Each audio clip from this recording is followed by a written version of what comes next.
రామ్ చరణ్ హీరోగా శంకర్ దర్శకత్వంలో రూపొందుతున్న గేమ్ చేంజర్ సినిమా డిసెంబర్లో ప్రేక్షకుల ముందుకు వచ్చే అవకాశాలున్నాయి.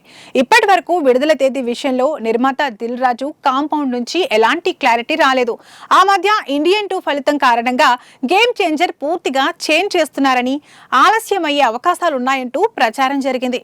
అదే నిజమైతే 2025 సమ్మర్ వరకు గేమ్ చేంజర్ కోసం వెయిట్ చేయక తప్పదనే టాక్ కూడా ఆ సమయంలో ప్రముఖంగా వినిపించింది.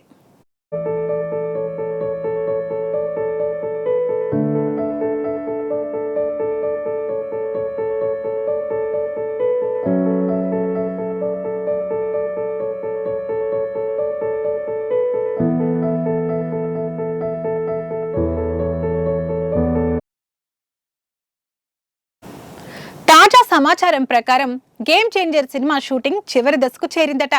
ఈ సినిమాలోని ఒక యాక్షన్ సన్నివేశం గురించి ప్రముఖంగా చర్చ జరుగుతోంది.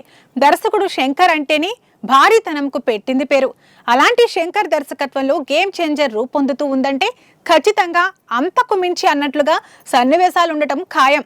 దిల్ రాజు ఆఫీస్ నుంచి అందుతున్న సమాచారం ప్రకారం ఒక యాక్షన్ సన్నివేశం కోసం ఏకంగా 15 కోట్లను ఖర్చు చేశారట. నెల రోజుల పాటు వందల మంది జూనియర్ ఆర్టిస్టులతో ఆ సన్నివేశం షూట్ చేశారని తెలుస్తోంది. పొలిటికల్ డ్రామాగా రూపొందుతున్న ఈ సినిమాలో హీరోయిన్ గా కియారా అద్వానీ నటిస్తోంది. చరణ్ డబుల్ రోల్లో కనిపించబోతున్న విషయం తెలిసిందే. తండ్రి పాత్రలో కనిపించబోతున్న చరణ్ కి అంజలి జోడీగా కనిపించనుంది. ప్రముఖ టాలీవుడ్ స్టార్స్ తో పాటు కోలీవుడ్ స్టార్స్ కూడా ఈ సినిమాలో కీలక పాత్రల్లో కనిపించబోతున్నారు. ఇప్పటికే విడుదలైన జరగండి పాటకు మంచి స్పందన వచ్చింది. త్వరలోనే మరో పాటను విడుదల చేయాలని భావిస్తున్నారు. శంకర్ గత చిత్రాల ఫలితాల నేపథ్యంలో కొందరు ఈ సినిమాపై అనుమానం వ్యక్తం చేస్తున్నప్పటికీ దిల్ రాజు నిర్మించిన సినిమా అవ్వడం వల్ల ఖచ్చితంగా బాగుంటుందనే విశ్వాసాన్ని కొందరు వ్యక్తం చేస్తున్నారు.